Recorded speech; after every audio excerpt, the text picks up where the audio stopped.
High বন্ধুরা, আমি Angel from green Angel. কেমন আছেন সবাই? আশা করি সবাই ভালো আছেন। চলুন দেখে নেই পক্সের কঠিন কালো দাগ দূর করার সবচেয়ে সহজ উপায়। গুরুজনরা বলেন জীবনে একবার অন্তত প্রত্যেকেরই নাকি পক্স হয়। অনেকের গায়ে মুখে কালো কালো দাগ হয়ে যায়, যা নির্মূল করতে বেশ বেগ পেতে হয়। আজকাল অবশ্য অনেক ওষুধ বেরিয়েছে, আস্তে আস্তে দাগ মিলিয়েও যায়। কিন্তু জানেন কি, আপনার ঘরেই এমন অনেক জিনিস আছে যা পক্সের দাগ সারাতে সাহায্য করে। চলুন দেখে নিই। প্রথমেই তালিকায় আছে মধু।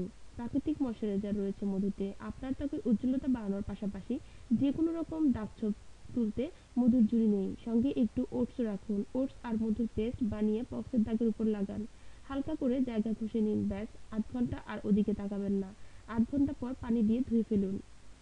বাড়িতে পাতিলেবু থাকে নিশ্চয়ই। তুলোর মধ্যে অল্প পরিমাণে লেবুর রস নিন, যেখানে পক্সের দাগ রয়েছে লাগিয়ে নিন। ১৫ মিনিট রেখে ধুয়ে ফেলুন।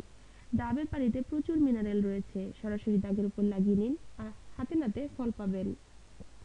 অ্যালোভেরা জেল, নাম শুনলেই আবার দোকানে ছুটবেন না যেন, ওসবে কাজ হবে না।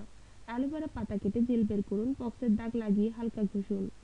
যতক্ষণ না শুকোচ্ছে থাক, দিনে ২ থেকে ৩ বার এই জেল লাগান। বিশুদ্ধ নারকেল তেলও পক্সের দাগ সরাতে বেশ উপকারী। দিনে ৩ থেকে ৪ বার দাগের উপর লাগান, হালকা মাসাজ করে নিন, উপকার পাবেন। ব্রাউন সুগারও কিন্তু এক্ষেত্রে অব্যর্থ। পেঁপে, ব্রাউন সুগার এবং দুধের মিশ্রণ তৈরি করে দাগের উপর লাগান, হালকা টান ধরলে পানি দিয়ে ধুয়ে ফেলুন। বন্ধুরা, এটুকুই ছিল আমাদের আয়োজন। আমাদের এই আয়োজন ভালো লাগলে অবশ্যই লাইক